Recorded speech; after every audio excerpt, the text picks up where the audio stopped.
Teman-teman, kita sekarang berdiskusi ya, teori konspirasi lah. Kita ngomong disclaimer dulu, ini teori konspirasi. Jadi kalau memang kita sebut ada nama-nama orang di sini, tokoh-tokoh politik, ya seharusnya dia nggak boleh marah.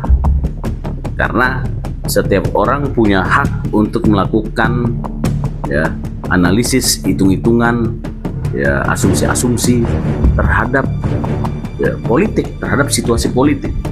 Saya pengen bicarakan gebrakan-gebrakannya Syafri Samsudin, teman-teman. Ya, ini luar biasa gitu ya, teman-teman.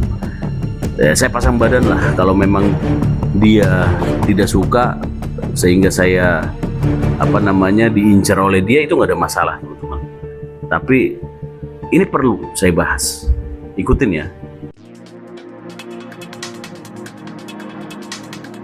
Assalamualaikum warahmatullahi wabarakatuh. Kembali lagi ke channel Rusen 98. Oke ya. Jadi ini hasil diskusi ya, teman-teman. Makanya saya ngomong ini adalah teori konspirasi. Ya, jadi kita bicara konspirasi, di mana konspirasi itu isinya adalah sebuah asumsi-asumsi, hitung-hitungan politik, ya enggak? Kalkulasi-kalkulasi gitu ya.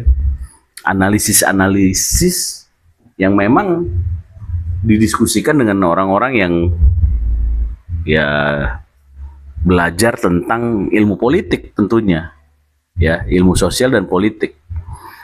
Ya, jadi kita nggak bisa juga menampilkan di video ini data-data, ya menggunakan bukti-bukti, karena ini adalah politik. Yang namanya politik semua dinamis dan semua serba abu-abu. Yang penting kita clear itu dulu, teman-teman. Nah, saya mau membahas seperti yang saya pertama bicarakan, Syafri Samsudin, Menhan kita. Ya, ini ada beberapa pertanyaan soalnya dari teman-teman.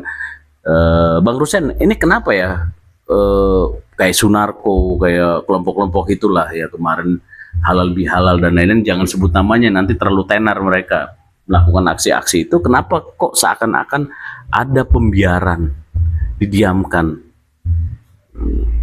Apakah ini ada yang backup gitu ya? Nah, akhirnya ketika pertanyaan itu tentu dengan puzzle ya, dengan cerita-cerita politik ya, situasi politik yang kita lihat ya 1 tahun terakhir ini ya, aktivitasnya memang mengarahnya kepada Syafri Samsudin.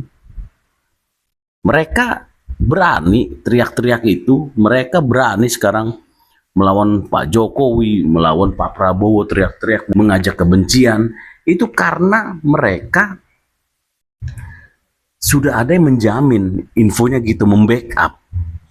Nah, dari hasil diskusi-diskusi tersebut, itu yang paling dekat adalah ya orangnya yang membackup di dalam dari kekuasaan adalah Syafri Samsudin. Nah, terus yang kedua ya, kita bicarakan ini yang pertama. Mengarah kedua, mulailah teman-teman muncul video-video atau konten-konten yang mulai mau menggiring opini. Ya, menggiring opini apa? Opini ya Syafri Samsudin ini mau didorong oleh kelompok-kelompoknya mereka yang di bawah.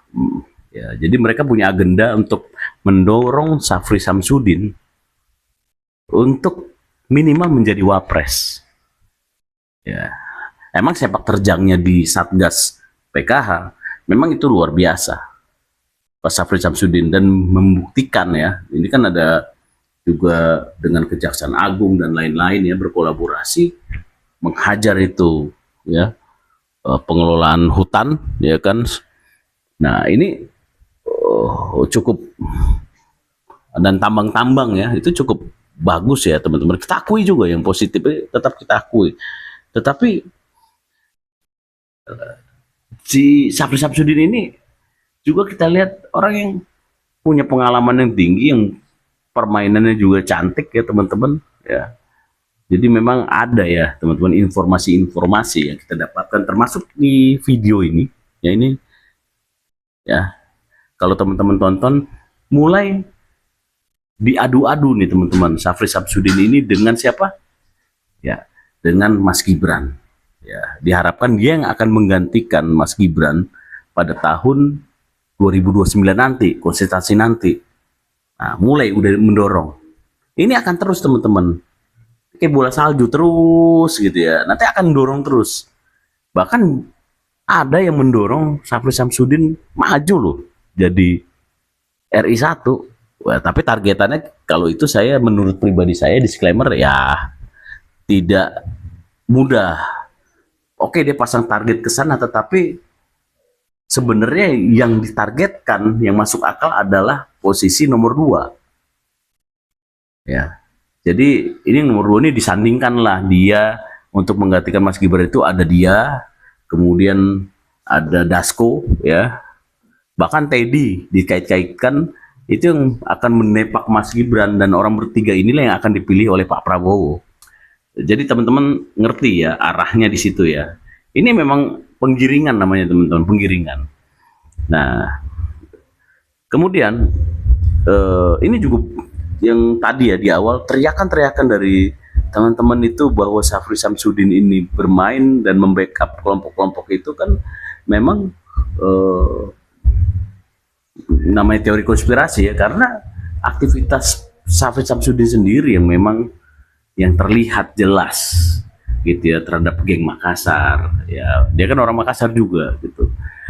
Nah kemudian pembiaran yang mereka lakukan terhadap orang-orang yang ya bikin gaduh melalui menyerang Pak Jokowi gitu ya, menyerang Mas Gibran, makzulkan bahkan makzulkan Prabowo gitu ya.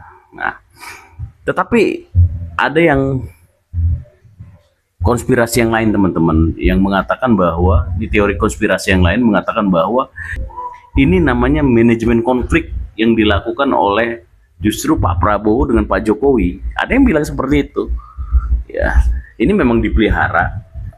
Ya, rame-rame ini, teriakan-teriakan ini, bahkan serangan-serangan kepada mereka, memang sengaja dibuat. Tetapi memang menggunakan Syafri Samsudin juga untuk membuat orang-orang ini pede, teriak tiap hari, caci maki, ya kan?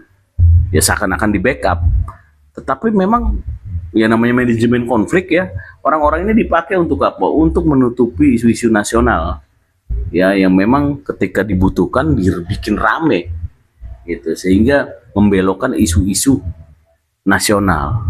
Nah, tetapi kalau memang pemerintah menggunakan cara itu ya tujuannya adalah untuk kebaikan teman-teman. Misalnya pemerintah ingin mengambil sebuah kebijakan yang memang sensitif, baik tapi sensitif dan bisa dipakai sama lawan-lawan politiknya untuk menyerang dia misalnya. Ya digunakanlah orang-orang itu, ya manajemen konflik yang dipakailah orang-orang itu teriak ijazah palsu, sehingga apa? Isu nasional tertutup. Nah, itu juga teori konspirasi juga teman-teman dan banyak yang mengatakan itu. Nah, kira-kira menurut teman-teman Syafri Samsudin ini secara teori konspirasi ya apakah yang saya ceritakan di pertama ini atau cerita kita yang kedua memang dia bagian dari konflik bagian dari manajemen konflik yang dilakukan oleh Pak Prabowo Pak Jokowi. Kira-kira menurut teman-teman yang mana kira-kira menurut teman-teman itu yang perlu saya tunggu komennya ya. Oke ya, sampai di sini. Tetap jaga persatuan teman-teman. Assalamualaikum warahmatullahi wabarakatuh.